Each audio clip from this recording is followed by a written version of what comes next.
Hello, writers, and welcome to day 4 of our persuasive writing units. Today, we're going to think about who we're trying to persuade and what to say to them directly to make sure that we're getting our point across.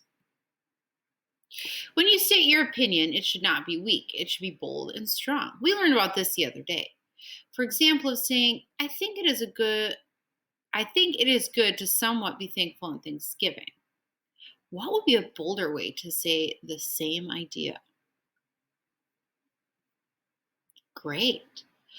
Would someone like to share their thesis that is bold? If we think it is bold, we will give you a thumbs up. If not, we will give you the so handshake. Since we are not together, we're not going to do that part.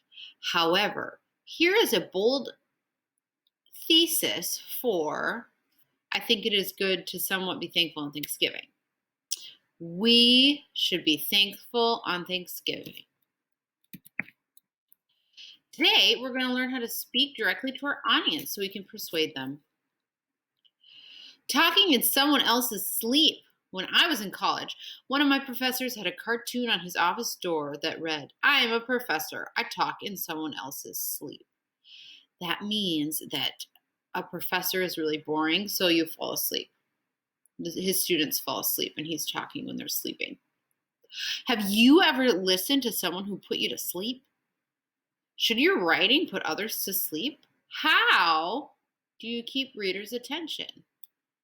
Well, one way to do a great job keeping your readers' attention is to tell it like it is. To persuade someone of your opinions, you need to maintain your audience's focus. The way to maintain their focus is to get straight to the point. Tell them what you are doing, but you also need to imagine how your audience will respond and bring them along.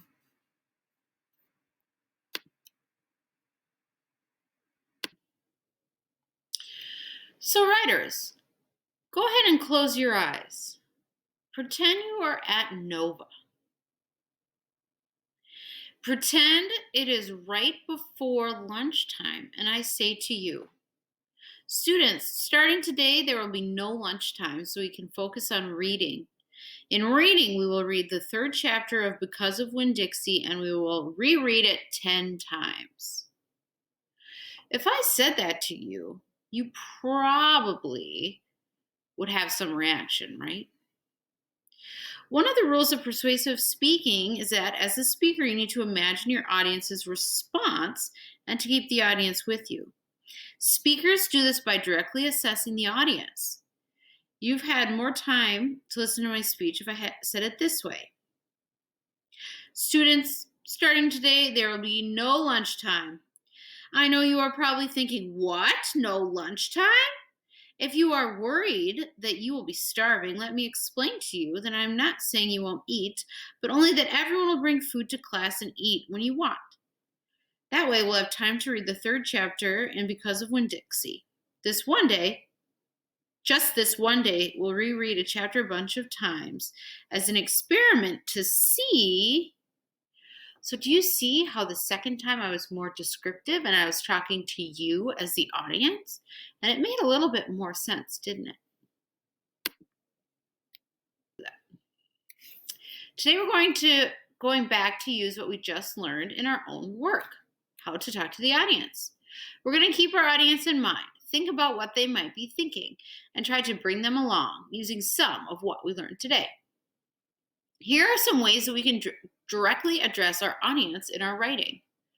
First, we can name and talk back to the worries or concerns that the reader may have about writers' ideas. You could say things like, I know you might be thinking, worrying or feeling. If you are wondering, asking, worrying, let me explain. You might wonder, ask, argue. What? You may be thinking. Another way to talk to your audience in your writing is to ask questions the reader may have that you have too. Have you ever? Do you wonder? Why? What about? These are all good ways that you could address your audience. So let's review our anchor chart. How to write a persuasive speech/essay. I'm going to develop an idea. See a problem and imagine a solution. See people, places, things, or ideas that are noteworthy and help others to see that too. You're going to write a thesis, which we already have done. You're going to check that your thesis is brave and bold. Avoid wishy washy statements. Then you need to give reasons and evidence, examples, facts, details to support your thesis. And you need to consider your audience. Here is my example of how I address my audience in the writing that I did yesterday. So I took the first part of my writing. Here's my thesis. My parents are amazing. Here's me talking to my audience. I know you are probably thinking, well, all parents are amazing. No, I am telling you, they are seriously amazing. Let me tell you how. Do you see how I am talking directly to my audience? So I am not done with my assignment today because my assignment today is to talk to your audience 3 times in your writing. So here is one time in my writing that I'm going to talk to my audience. So I have some work to do. Okay, so your assignment today, pause your device on this screen if you need. Your assignment today is to talk to your audience 3 times in your writing using 3 of these prompts. So I want you to say, I know you might be thinking, worrying, feeling, if you're wondering, asking, worrying, etc. Use 3 different ones of these prompts. 3 different prompts. All right, writers, happy writing.